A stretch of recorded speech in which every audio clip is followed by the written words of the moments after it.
Good afternoon to all the attendees here. Now, before we proceed on to the lecture, let me introduce you to the about the speaker. Kalpa Dihingia, sorry, was born on 12 December in Dhemaji district, Assam, India, and he completed his graduation with physics honors in the year 2012 from Dibrugarh Hanuman Box Surajmal Kanui College under Dibrugarh University, and he did his master's degree from IIT Guwahati in the year 2014, following which he enrolled his PhD program in the same institute in the year 2014. To his credit, he qualified GATE, Graduate Aptitude Test in Engineering, in the year 2014, and because of which he earned his Senior Research Fellowship uh, in 2016 by IIT Guwahati. After completion of his PhD in the year 2019, he joined as a postdoctoral fellow in IIT Indore. Thereafter, he joined Tsung-Dao Lee Institute. I hope I have pronounced it correctly. Tsung-Dao Lee Institute, Shanghai Jiao Tong University in China. His field of research includes accretion around black holes and exotic objects, and he specializes in GRMHD simulations and GRRT calculations. To his credit, he has more than 15 papers in the reputed national and international journals, uh, and also more is coming. So that's all about the speaker. Now I'll hand over to the host. Thank you. Okay, so thank you, Navendra, for the nice introduction.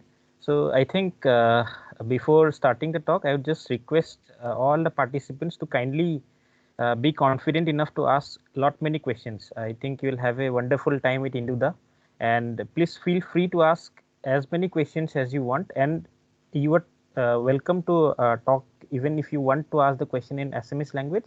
You are free to do that. There is no restrictions in such a thing.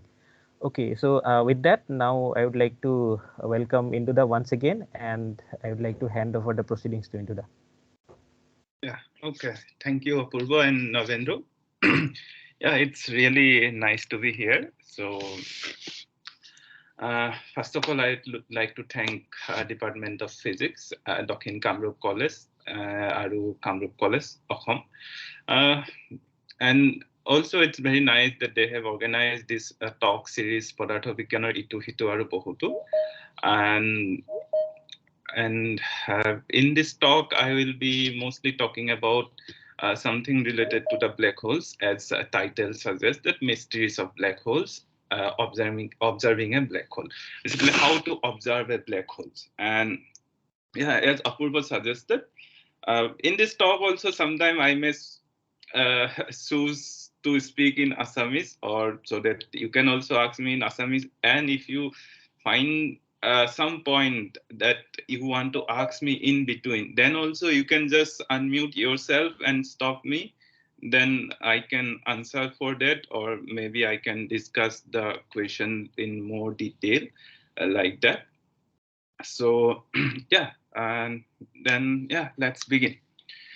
So yeah, so first of all, I would like to start my presentation from this sluks from Rig Veda 10.129. This is the number of Rig Veda sluk. This is basically, my point is that from the very beginning onward, before thousands of years, we were, as a human, we were very, very curious about the universe or its existence, how things works around us.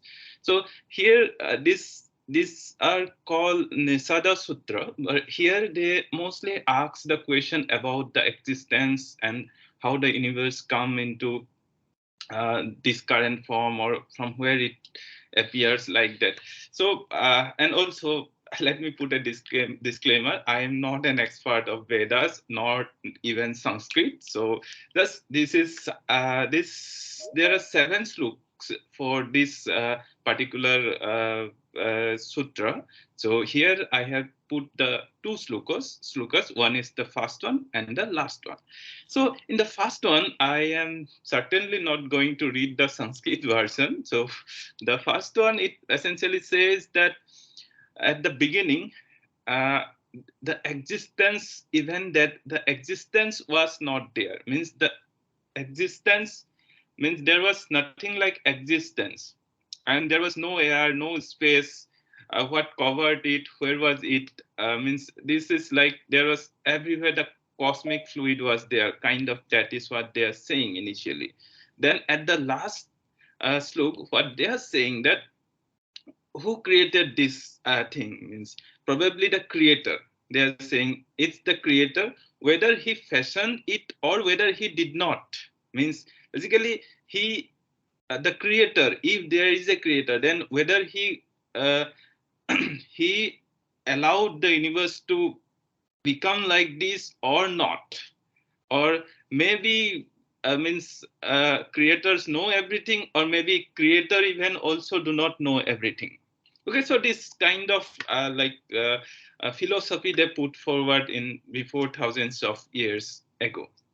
So right now we have we develop these philosophies in a much more sophisticated way, in more more putting forward more scientific observations and theories and like that. So and in Assam also, we were also not in the ancient time, we were also doing certain things in to understand this philosophy in terms of astronomy. Assam was known as Pragjyotispur, definitely everyone knows it, and that essentially means the eastern city of astronomy. And the this Pragjyotispur, mostly it was surrounded nearby the Guwahati region. So, and you still you have a temple. Now it is a temple. People worship their these 9 planets called Navagraha temple. But who knows what was it actually? Because that time, I also don't want to speculate it more. But that time, this they have 9 Sivalingas, who is probably signifies the 9 planets they know at that time. Okay, so here interesting part is that these two, Dev and Hum, they are right now we know that they are not planets. These are like sun and moon. The others are of course planets according to their knowledge that time. But here they put these two, Rahu and Ketu, also as planets. People may think that this is nonsense. Their knowledge is was like why they put these two things. These two are like some mythical character. But if you think it properly and logically, then you find that these are the most logical thing one can conclude, that they are two planets. Name some name they put it Rahu and Ketu. That's fine, because the other thing, these 7 planets you can see by your eyes, but these two you cannot see. But you see the solar eclipse and lunar eclipse. Then they thought that there must be something in between earth and sun, or the earth and moon, that covered that appears in between, and it give us solar eclipse or lunar eclipse. But they didn't actually realize that it is the shadow. So that's why they created these 2 planets. They also, it is called shadow planet. So in the development of science, I think these two has more significance than the other part, because the way we think, after that probably we realize that this is not like that, and then we created new sorts of science. So point is, astronomical research in our, like in Assam, it is from the ancient time we are doing it. So we should bring it back to Assam in a much more sophisticated and this in the doing more scientific research in this field. So you can hear me, right, properly? Yes, Indu, it's clear. Okay. So yeah, let me tell you a small experience of mine regarding the measurement, how our ancestors know certain things without knowing what it is actually. So তেতিয়া আমাৰ প্ৰাথমিক বিদ্যালয়বিলাকত হাতৰ কাম বুলি এটা বিষয় আছিলে, মানে তাত আমি হাতেদি কিবা এটা বনাই দিব লাগে। তেতিয়া এটা আমাক খৰাহী বনাব দিছিলে সৰুতে। তেতিয়া মই ঘৰত আহি কলো যে এনেকে বনাব লাগে, মই শিকিম মানে। ঠিক আছে, তেতিয়া মই দেউতাক কলো মই শিকিম। তো মোক তেতিয়া ক'লে যে তেতিয়া খৰাহীটো বনোৱাৰ আগতে আমি কাঠি তাৰ বাও এইখিনি বাঁহডালৰ পৰা কাটি উলিয়াব লাগে। তেতিয়া হিচাপটো এনেকে মোক শিকাইছিল যে খৰাহীটো আমি যিমান ডাঙৰ বনাব লাগে তাৰ ব্যাস তাৰ 3 গুণতকৈ অলপ বেছি, যিটো বাওটো আমি বনাম চাৰিওফালে বান্ধিম বেত দি বা ৰছী দি, সেইটো তাৰ 3 গুণতকৈ অলপ বেছি ল'ব লাগে। মই কথাটো কেতিয়াও মই ভবা নাছিলো যে ইটস ওকে 3 গুণতকৈ বেছি ল'ব লাগে, ঠিক আছে। কিন্তু now when you go to the mathematics and think about it, then you know the perimeter of a circle is like 3 times pi times the diameter. Pi times means it's the 3.14 and like that. So exactly people know how to measure things in earlier times also, but they didn't realize that this is the pi they are really talking about. Then many mathematicians and scientists and physicists, they try to calculate the exact value of pi, and now we know up to millions of digits of pi. But interesting, pi is a very interesting number. I think the organizer can arrange some mathematics related talk to let the people know more about pi. But I can tell you one thing, that if you also probably know these digits, if you just try on calculating the digits of pi, it never repeats its pattern. That means, and also if you here you can see a plots where like if you have like 10 million digits of pi and you see how many numbers of 1 2 these numbers you have, like numbers of numbers, let's say, then you can see that almost all the numbers are in 10%. Basically the 10% of numbers are 0, then all 10% of numbers are 1. It essentially shows that the pi digit creates very random number very nicely. And random numbers has very interesting applications in nowadays science. So there are a very big field of research that involve several fields of research, scientific technique require this kind of random numbers. So this probably the organizer can explore this thing more in next talks. So now let's go to the more scientific part. So you can see here at the bottom panel, hope you can see my cursor. So here I have put the length, and here you can see a human kind of thing. That means we human, we are of on an average of 2 meter length. Then if you go to this side, that means the right, then let's say we have Earth, that is of 10 to the 5 meter or so. Then we have the our solar systems, that is of the order of 10 to the 13 meter or so. Then we have our galaxy like Milky Way. This is of the order of 10 to the 21 or so. Then we have our whole universe, that is like, again it goes like 10 to the power 26 or so, that kind of order. So, and then again if you go to the other side, let's say you have this amoeba kind of thing, that is of the order of 10 to the minus 4 meter. Then you have different cells, this is single cells, and then you have molecules, then atoms, they goes up to like 10 to the minus 10 meters. Then you have subatomic particles. So if you go in both the side, you have different kind of systems. Now in our regular day-to-day life, like walking or cycling, biking, or like boiling water and all these things that normal human beings in everyday life we see, those you can study those things by a simple physics that we have learned, like Newton's law, the laws of motion, and Boyle's law, and all the laws we have learned during our like class 12 or so. But when we go in both the side, at the higher length scale or higher mass or the lower, then we need some different kind of physics. We the day-to-day physics cannot be applicable. So, for example, if we go to extremely high speed, then we really need the special theory of relativity that was developed by Einstein. So, and if we go extremely high mass, then we need the general theory of relativity that was also developed by Einstein initially. Then it was, of course, developed by many other scientists. Then if we go to the extremely small size, then we need quantum mechanics. And these three branches rules the entire modern physics nowadays. And probably now, right now, the students, those who are doing graduation in, they are learning all these things. Probably they are not learning general theory of relativity mass, but other two physics they are learning, I think.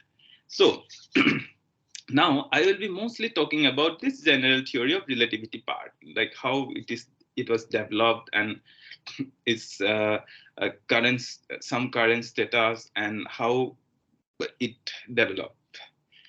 So if you see this kind of figures, this kind of images somewhere in the internet, you seems like this is definitely, you can see that this is related to astronomy or astrophysics, and then you can see that these are so beautiful and you are mesmerized, then you may get a hobby that you want to do astronomy or astrophysics. And of course, it is very, very beautiful, and we it's our right to know or responsibility to know what is going around us. If you have that kind of idea, then certainly you can go to the astronomy and learn more. Now, now let's go to the history part. So, if you have any doubt or something, you can for this means the beginning part of the talk, you can also let me know now. If not, I can proceed forward. Okay, so yeah, then we all know about the Galileo, the scientific the scientific progress of astronomy. It started from very beginning of from the ancient time, but Galileo first started to doing it more in a scientific manner. This is one of his Pisa's leaning tower experiment. In Pisa, there's a leaning tower, and from where he actually throw some spheres of different masses, and he calculated the time, and he saw that the time taken by this ball is always equal irrespective of its mass. And earlier people used to believe that the heavier objects fall faster, but he disproved it. And that essentially gives us the very features of gravity. And the term gravity was also coined by Galileo himself. So then after that, with Tycho Brahe, he calculated the location of our different planets and different planets that is moving around our sun. And then Kepler took his observation and he proposed his 3 laws of planetary motions. And then his equations give us the mathematical nature of gravity. Although he didn't say anything about gravity, but later on, with combining both the fact that the Galileo's experiment and the Tycho Brahe or the Kepler's law, Newton figured out the Newton's universal laws of gravity. This is the crucial point in physics. So Newton essentially not only proposed the laws of gravity, he saw us that the laws of the celestial or the heavenly bodies are same as the objects that are moving around surrounding us. So it basically broken the barrier between the heavens and earth.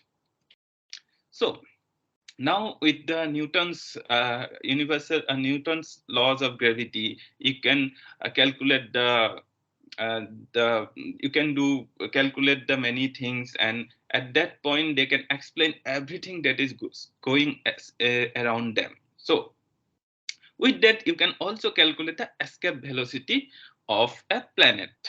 That is, if you just equate the kinetic energy and the gravitational energy, then you can get the escape velocity in this form. That is square root of 2gm by r. So let's say you have a planet. It has, then if you throw an object with certain velocity, it will come back. If you throw it with the escape velocity, then it will not come back. So here you can see, depending on the different planets, the escape velocities are written here. So so for Earth, it is of course the 11.2 kilometer per second. So for Sun, it is 615 kilometer per second. So now let's say if you have a star or a planet, now you are keeping the radius fixed and increasing its mass, then what will happen? You will not able to throw the object as high as the lower mass planet. So the object will come back. Now let's say the mass of the object is very high, so that the escape velocity is equal to the velocity of light. Then light will also not able to escape. So with that concept, many like John Michael and Laplace, they developed this idea, and they started to calling this object as dark star. And for example, also if you concentrate the mass of the sun within 3 kilometer of radius, because r is in the denominator, then also the escape velocity become velocity of light. So in that case also it will act like a dark star, what they call it. Then like eventually John Wheeler, after he eventually coined the term black hole, and now everybody use the term black hole, of course with many modification to the initial idea developed by Michael and Laplace. So now let's talk about the Einstein theory of gravity. So that was whatever they developed, that was very good and nice, but still there are many things people could not able to understand with Newton's theory. So and Einstein had a different way of thinking this process. He what he used to think, that he thought that the space that is surrounding us and the time, they are together and in a what we call is a space time. And if we put some matter there, then it bends, like that this earth is here and the space time is bent. So depending on this bending, or what in scientific term what we call it curvature, if you actually let some other object around it, it will like try to fall to the heavier object. It's what essentially Einstein said, there is nothing like force, only the curvature of the space time is making things fall to the heavier object. So that was his initial idea. So with that with that we can have many interesting outcomes, like the perihelion. And there is people observed much before Einstein that there is something called the perihelion of Mercury that precedes with time, and the precision is around like 1.556 degree per century. But if you know the Newton's theory, you cannot calculate exactly this number. But Einstein showed that with his theory, he can show exactly this number, the precision of the perihelion of Mercury. Perihelion is basically the shortest distance of the planet from the sun. And then it also predicts the bending of light. So the light, what we know about light from beginning, that light ray travel in a straight line. But with Einstein theory, it can bend near the heavy object. And if it can bend, then what it can create? It can create the image of the same objects in surrounding in like many places. If you are observing from Earth, then there is a, like, let's say some galaxies there, and in between there is some heavy galaxy, then we will see the same galaxy in different places, which is known as gravitational lensing. And in order to prove that, Eddington in 1919, he took some snapshot of a total solar eclipse. And then what you see, that the star that is in the background of the sun, it really shift its position little bit during this solar eclipse. So that essentially proves that what Einstein is saying, it is correct. Now, this is the famous Einstein field equation. Don't worry about the terms and all these numbers, whatever is there. Of course, you know c is the speed of light, and you just see the z, that means the geometry. It's about the space-time that we are talking about. And t is basically the matter that is there, let's say the planets or the mass that is there. So what Einstein equation suggests, that the space-time and the mass, they are like connected or the equivalent. So the solution to this equation is usually very simple. So it is, since it is a geometry, it should give us something. We know that in our coordinate geometry classes, we have learned that the metric element, or the shortest distance between two point in uh, in the infinitesimal distance, dx, dy, dz can be calculated as ds square. And in spherical polar coordinate, we can calculate it as dr square plus r square d theta square plus r square sine square theta d phi square theta. So this is the corresponding the Cartesian corresponding the figure for this r theta phi, you can see, and this is x y z. This probably everyone knows it. So that the solution of the Einstein theory should also look exactly similar to that. Since we put the time together, so it will have some dt kind of things, and the other part, you can see it is exactly same like this part, except there is some term multiplied with dr square and dt square. So this is a solution. That is a solution of the Einstein equation, which was like calculated by Schwarzschild. So, or this is known as Schwarzschild solution. So you see, if the r, it become 2gm by c squared, then it will become 1 by 0. That means 1 by 0 means it is infinity. So it is like in reality, this is a very small number, since c square is here. So in that case, if you consider c square to be infinity, then it will exactly become this the line element, that is this kind of the normal line element. But if you see r equal to 2gm by c square, it essentially what we call is a Schwarzschild radius. For sun, if you put the mass of sun here, then it will be 3 kilometer.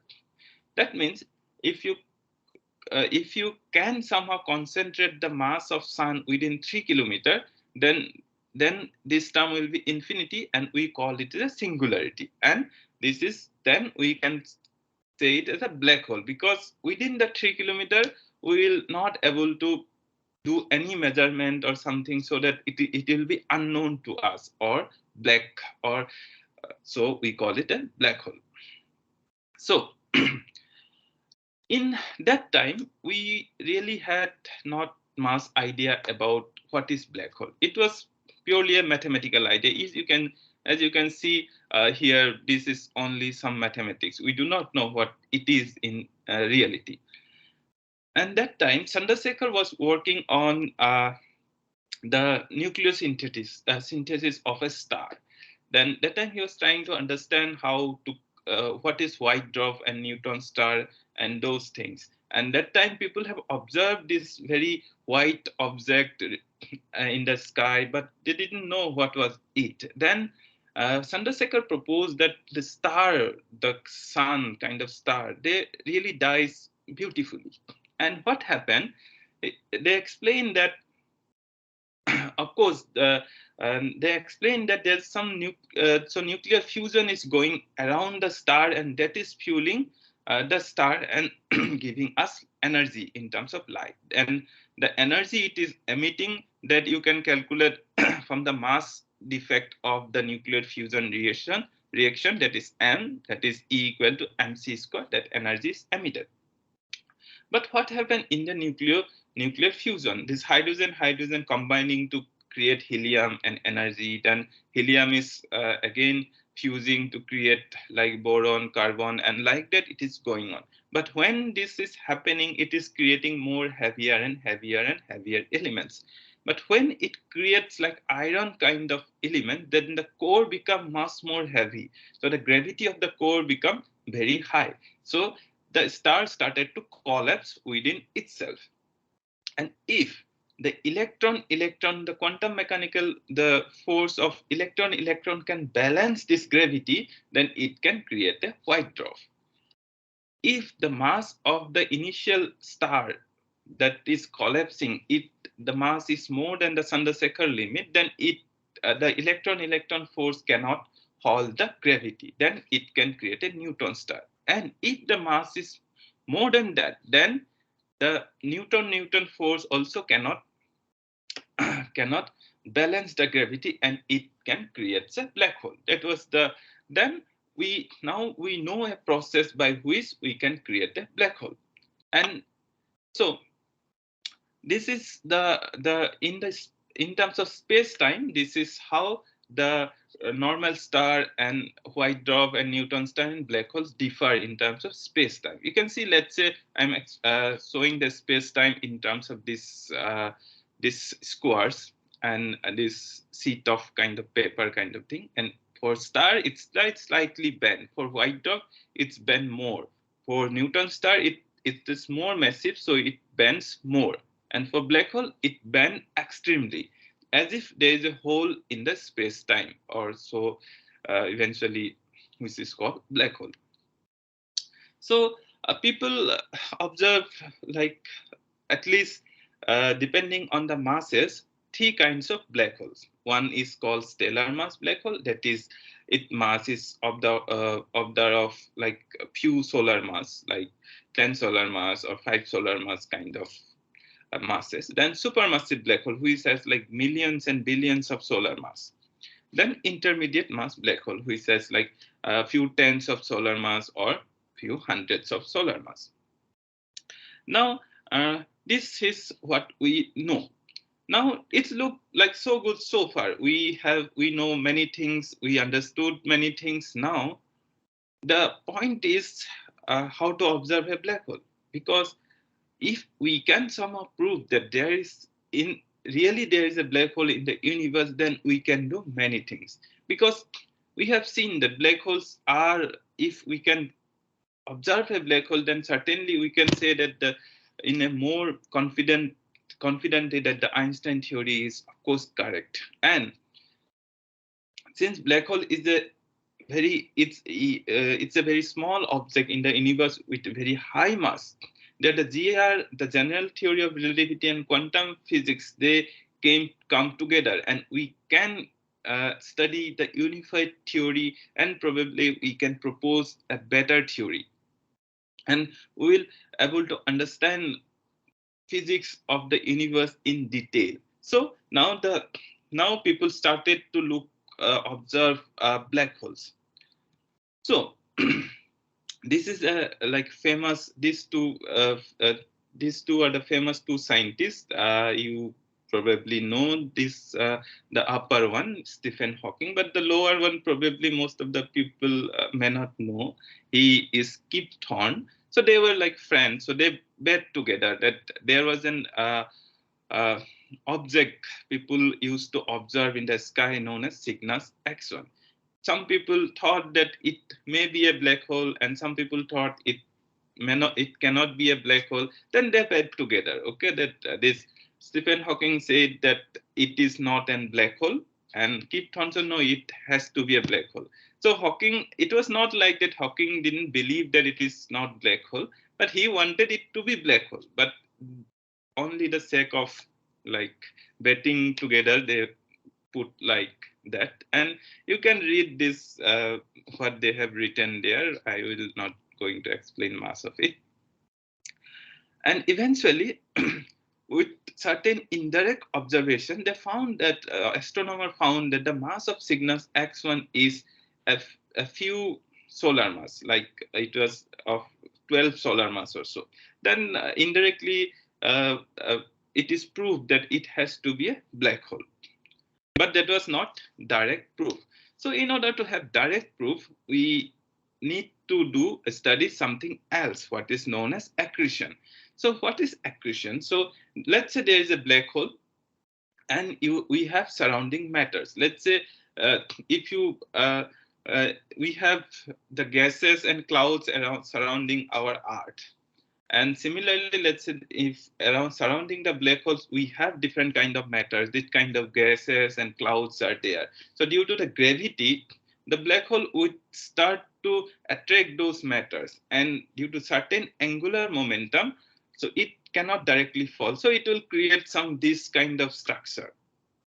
And due to the strong gravity of black hole, the close to the black hole, the temperature of the gases become very high and it emits lots of radiation. With that, we can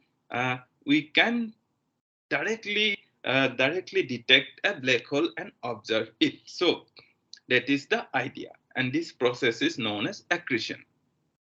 So here I am showing two videos. Basically, let's say there is a compact object like black hole at the center, and the gas is falling directly. And then you see this left side panel is for density and right side panel is for temperature. So very close to the black hole, you can see the density is becoming very high. You can see it's going like white and violet, and the temperature is going up to like 10 to the power 8 Kelvin or so. In that kind of temperature, we can expect certain amount of X-rays from uh, the electrons, if electron temperature is 10 to the power 8 Kelvin or so. So also in 1918 or so, people observed certain mysterious beam of matter in the sky, and it was coming from some object known as M87 or Messier 87. Then this was very, very mysterious. So, you know, when someone gets some mysterious observations and people start to put forward many theories, some pass the test of time, some doesn't. So this eventually the theory that is still like consistent is that, let's say, at the center of this object M87 there is a black hole sitting there, and the gas around surrounding it is rotating, and there's some magnetic fields are there. So in the perpendicular direction of this rotating matter, some charged particle can escape the gravity of the black hole, and it can eject with relativistic velocity, and what we call as a z. So that uh, that we call is a z. So people wanted to observe that kind of z as well. And then also in other front, this Richard Genzel and Andrea Ghez, here he is the Roger Penrose. They got Nobel Prize for discovering the supermassive black hole. So in that front, they were trying to do some indirect observation at the center of our Milky Way galaxy. They are trying to track the trajectory of the stars at the centers. Here you can see the trajectory of different stars. And if you use simple our Kepler's law, then you with the if you calculate the velocity and put it here in this v square equal to gm by r, then you see you get the mass, this m, as mass of the central object as millions of solar mass. That means That means there must be something at the center. Here there is a star is given which has millions of solar mass, but that you cannot see directly from the observation. And they said that there must be a black hole. That was an indirect observation. Now let's go to more direct observation, how people are doing. For that, as I mentioned earlier, the Einstein theory gives us a very peculiar behavior of light, that is bending of light. Let's say we have a black hole here. This is a black hole here. This is the Schwarzschild radius, as I said, the 2 gm by c square for sun, which is 3 kilometers. And some lights, parallel lights are coming from this side. Then what will happen? Depending on the angular momentum of the light, some light will cross this green line and it will enter to the black hole. But some light will just circle around the black hole and it will go out, and some will just bend. So if this thing happens, the light that is emitted by the surrounding medium of the black hole, if it comes to us, we can capture it, then we should see something like this. Here is a black hole at the center, then this is the disk that is surrounding the black hole, and we will see the lights are bends, and here you can see as if it is like bent from the back side. So we should see something similar to that.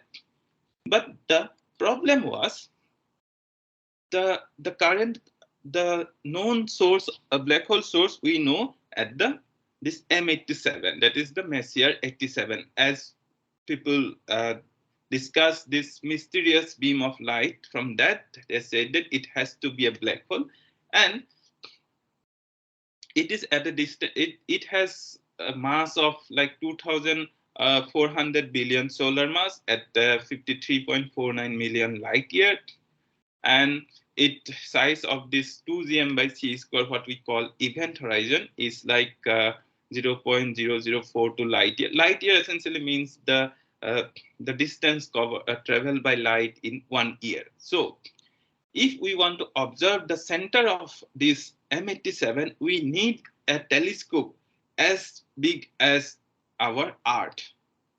So you have seen some radio telescope probably somewhere in internet. That is like a very it has diameter of a few meters, and biggest one I think it's 50 meter or so. But now in order to observe this, we need a telescope, radio telescope, which has a size of the order of Earth. So it is not definitely not possible to build such an telescope. So what they did, this was done by a collaboration known as Event Horizon Telescope Collaboration that came into existence in 2009. What they did, they combined many telescopes around many radio telescopes throughout the globe and connected them with supercomputer algorithm to build an telescope which has an effective size which is like more or less equal to Earth. And with that, they observe this object. And as I said, it has a mysterious beam of light. If you observe in like radio wavelength with different different telescopes, sorry, it has this tail, but if you zoom in and in and in, eventually with this bigger telescope, we see the closer, like the center. It looks something like this. So let me go to give you a more zoom version of it. So here we can see this. It has a like bright ring surrounding a black patch. So so basically there's a dark patch in between which suggests the existence of the event horizon or the black hole from where the light cannot emit. But surrounding we have this structure that I have already shown that this structure is possible only if there is a black hole. And also they have traced the magnetic field lines around surrounding that black patch. And this probably is not important right now. But with now, in 2019, they got this image. And so we directly observe fast black hole in the history of human history. So yeah, with this, I would like to go to the concluding part of the talk. So what I have explained that general theory of relativity really opened up these new windows to look at the universe.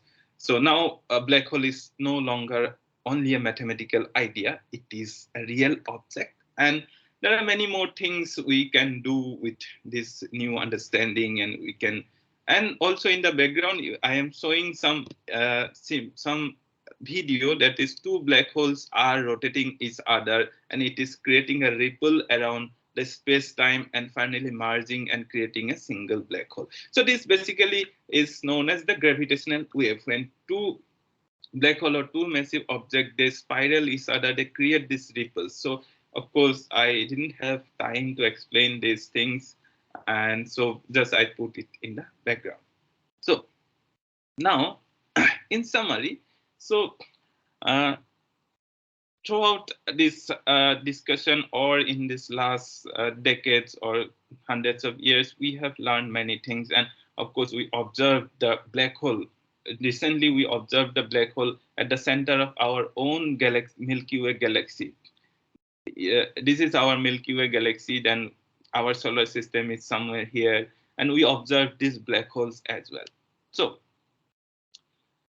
with this, people can have many questions, like what we have gained from this kind of observation. We spend like millions of billions of money in doing this, and what we gain. So this is one famous quote from Nobel winner chemist Ahmed Joel.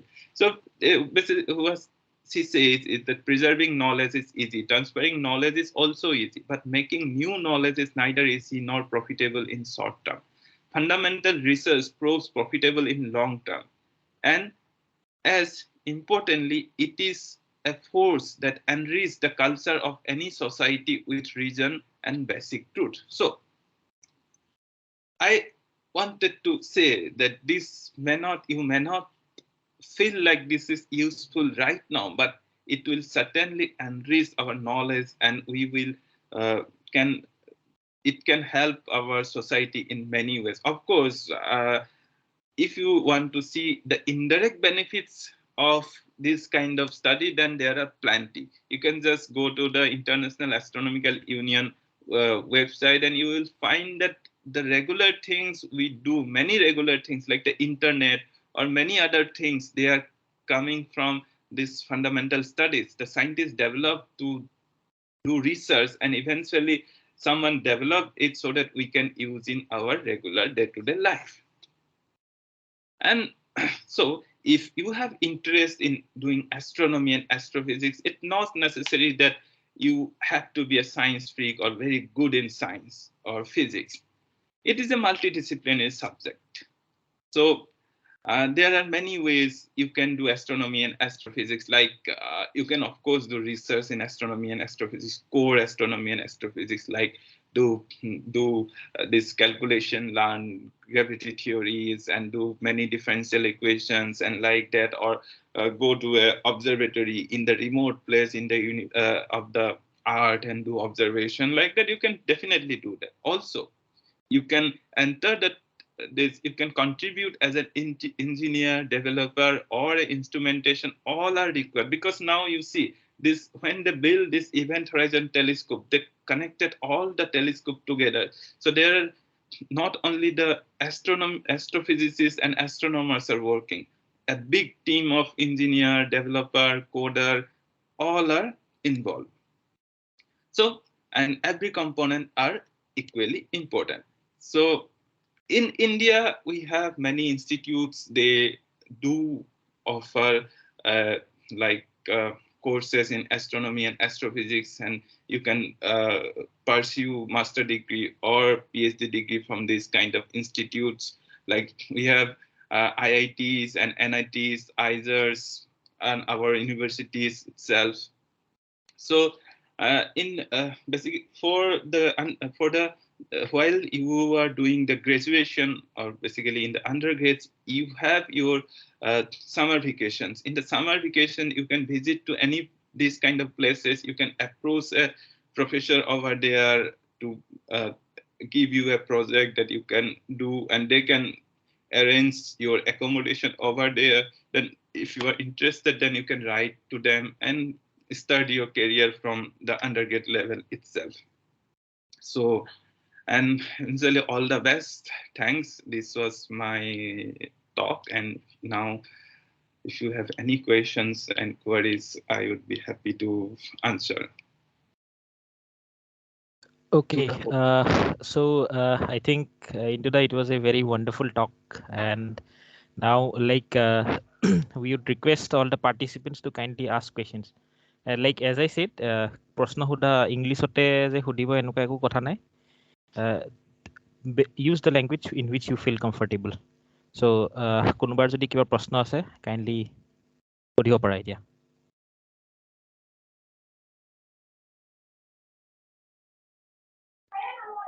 Sir, Yes. sir, quasar or more definition to লাগিছিল. Okay. Oh. Okay. Okay, thank you. Basically, thank you for the question. And quasars are essentially, you can say, it's like black holes surrounding by this kind of like matter, but those are very old.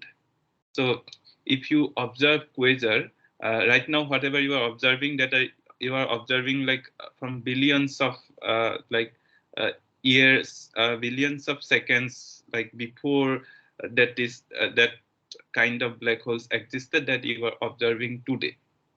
So those are like mysterious objects with very high luminosity that I can say, and in means these are basically the compact object like black hole, neutron star, and white dwarf, but very old.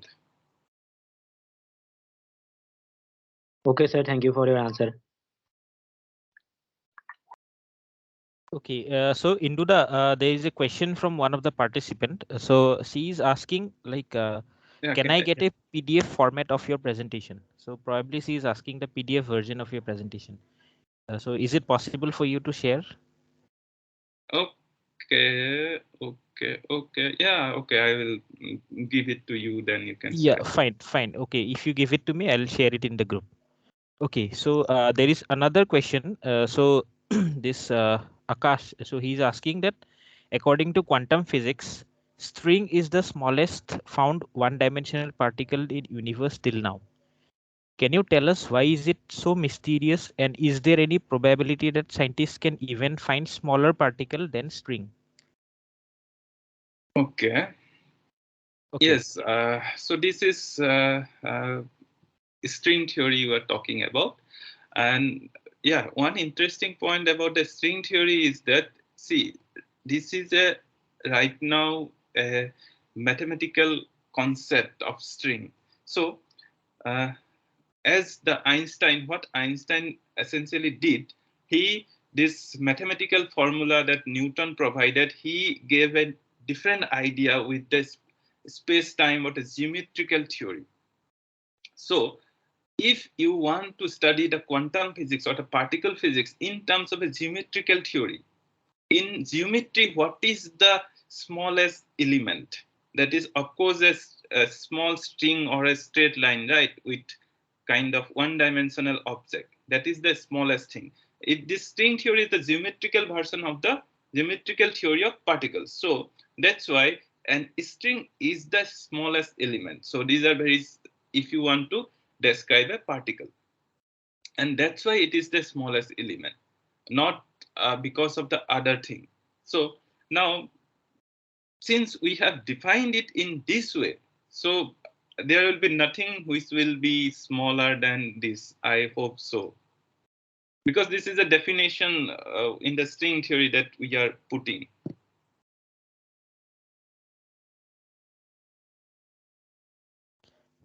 Okay.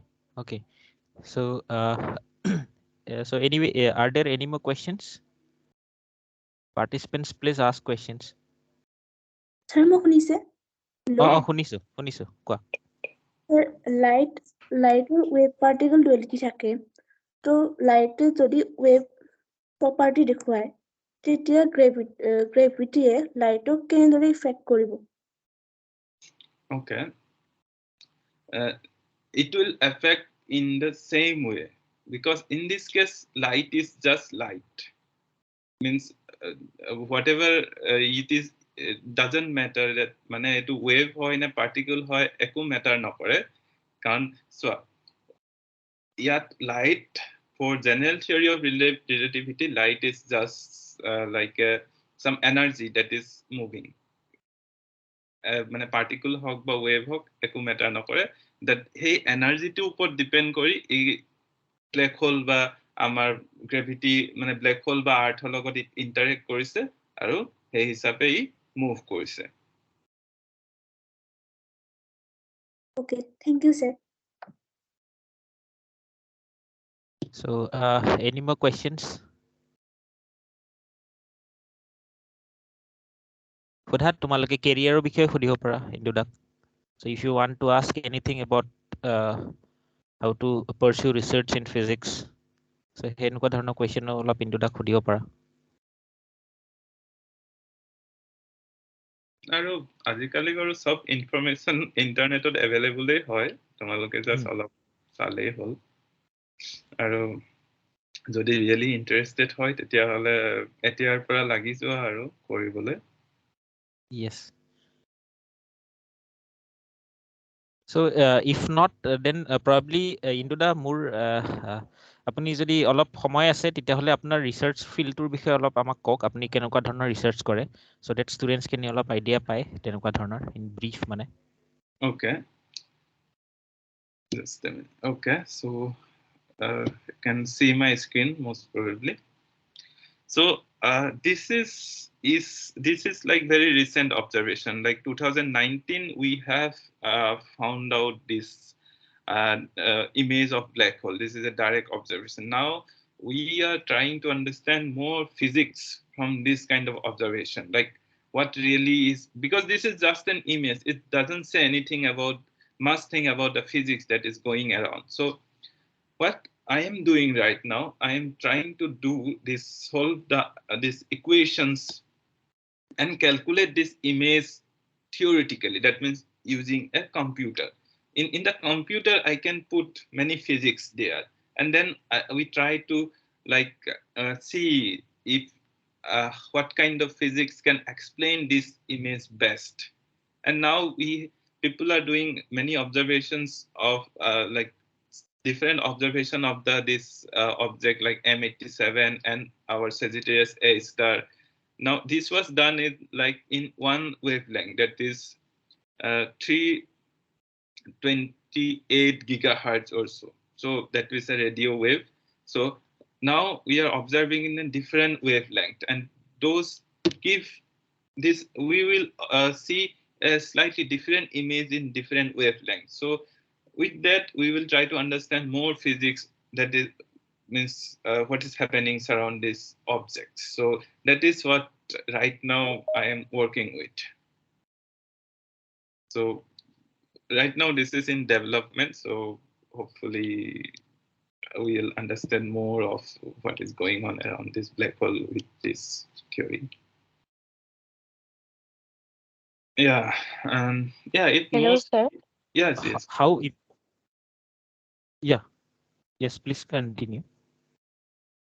Sir, can you please tell us something about white holes?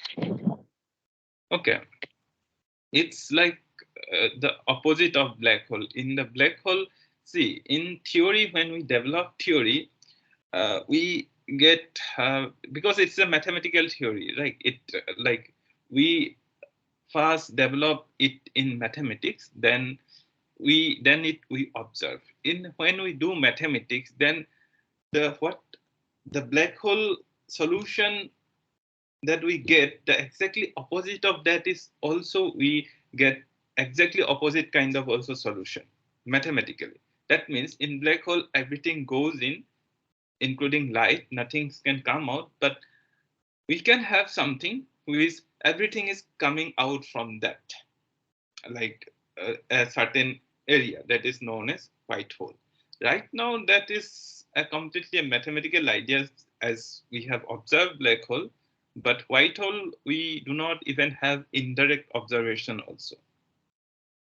So we do not really know it's a real object or not, but many people believe that this a black hole and white hole, they are connected, and all these crazy ideas. See, when we have some theories or we have some mysterious observation, people put forward many theories, some like some crazy theories. Then with time, let's see what survives, then we know what is white hole, or it is not, it doesn't exist or exists, we do not really know right now. Okay, thank you, sir. So আৰু কিবা আছে যদি সুধিব পাৰা। Hello, sir. Yes, please continue. Sir, gamma ray burst to actually মানে কিহৰ কাৰণে হয়? এইটো exactly একেটাই process হয়। ধৰা তোমাৰ তাত এটা নিউটন ষ্টাৰ বা ব্লেক হোল আছে, যেতিয়া collapsed হ'ব, যেতিয়া initial processes যেতিয়া collapse হ'ব, তেতিয়া কি হয়, বহুত matter, let's say তুমি এইটো দেখিছা ন, ইয়াত collapse হৈ যেতিয়া burst হৈ গৈছে ন, তেতিয়া কি হ'ব পাৰে, বহুত high density matter, বহুত high temperature matter create হ'ব। তো তেতিয়া হি বহুত high energy radiation emit কৰিব পাৰে। তো হেতু এটা হ'ব পাৰে গামা ৰে বাৰ্ষ্ট, বা তোমাৰ কিছুমান এনেকুৱাও হ'ব পাৰে, ধৰা নিউটন ষ্টাৰ বা হোৱাইট ড্ৰপ তাত বহুত হাইলি ম্যাগনেটাইজ হয়, নিউটন ষ্টাৰ বা হোৱাইট ড্ৰপ। তেতিয়া কি হয়, কিছুমান প্ৰসেছত মানে তাত এনাৰ্জিটো জমা হয় একেটা মানে একে টাইমতে, মানে বহুত কম পিৰিয়ড অফ টাইমত গোটেই বহুত হাই এনাৰ্জি এমিশন হি এৰি দিব পাৰে। তেতিয়া মানে সেইবিলাক শৰ্ট গামাৰে ব্ৰাষ্ট তেনেকুৱা ধৰণেও হ'ব পাৰে। সো এনেকুৱা ধৰণৰ থিওৰিয়ে মানুহে ৰাইট নাও মানে বিলিভ কৰে। Okay, sir. Thank you, sir.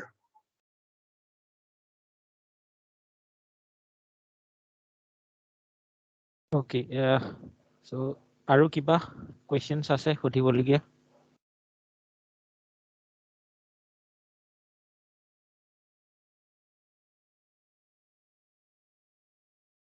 Okay.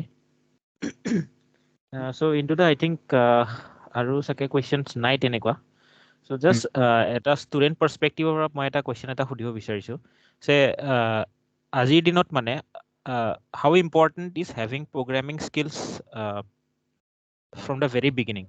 Actually আপুনি যেহেতু astrophysicsত কৰি আছে and you require programming skills to a very large extent.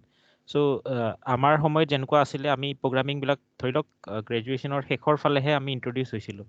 কিন্তু আজিকালি যিটো প্ৰগ্ৰাম হয়, even from the first sem itself it's a very rigorous programming course এটা আপোনালোকৰ লাগে আমাক। চ' তেনেকুৱা ধৰণৰ আপুনি কি ভাবে যে প্ৰগ্ৰামিংটো seriously, do you think student should take it seriously from the very beginning so that they can excel in their research?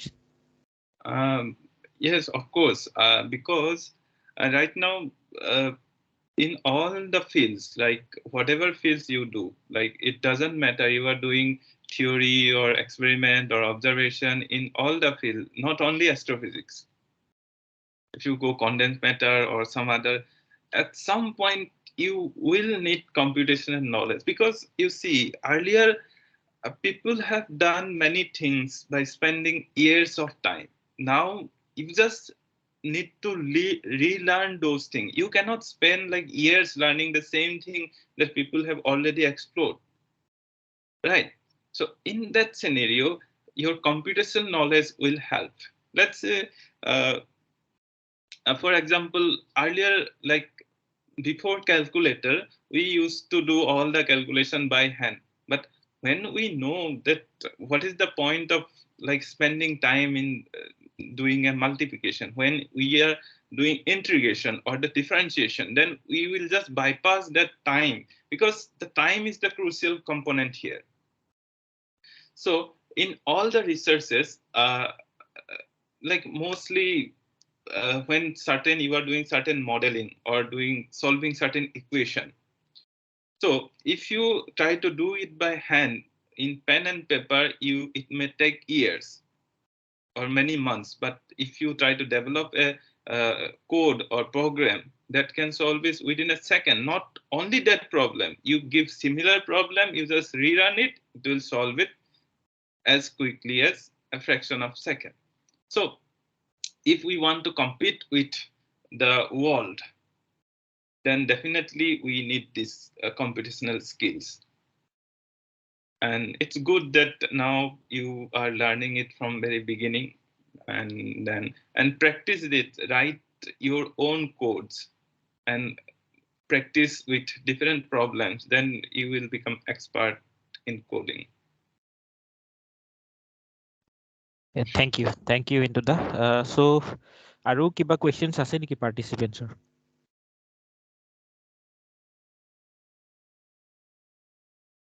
So নাই যদি তেতিয়াহ'লে আমি I think it's time to conclude the talk now.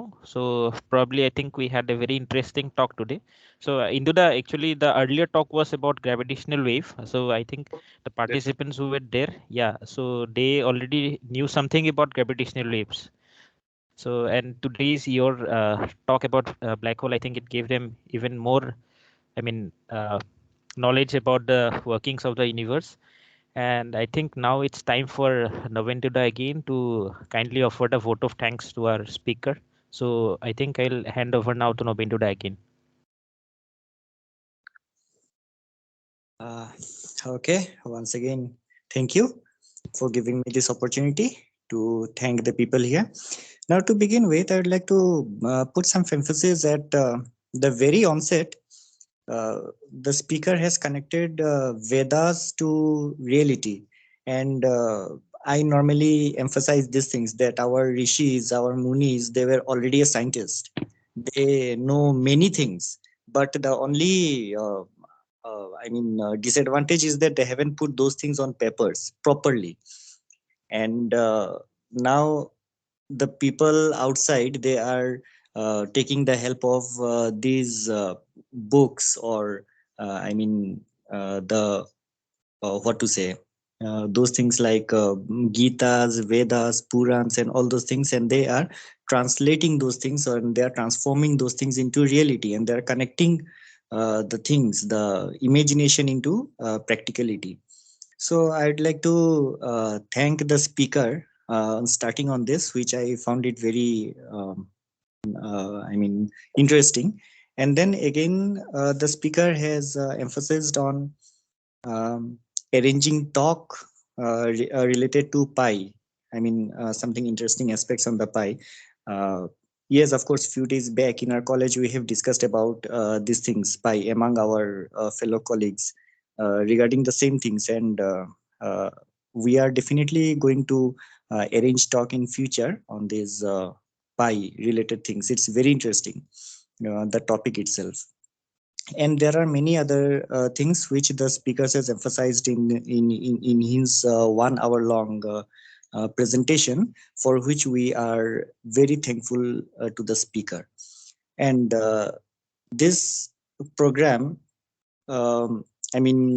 this program is not possible without the organizers, without the speakers, and as well as the students and the fellow attendees. Now, students and those who have attended the talk, I would like to thank for their patience and for the curiosity to attend this talk. And I would also like to thank the organizers for organizing this talk. And one person I would like to thank for his relentless work and relentless hard work, and that is Himanshu in our conveners group. And though he's not available here because of his certain health related issues, but otherwise he's the one who is constantly working on organizing this sort of talk, so that the student community and the teaching community, they can get the benefits of this. So I would like to just a minute.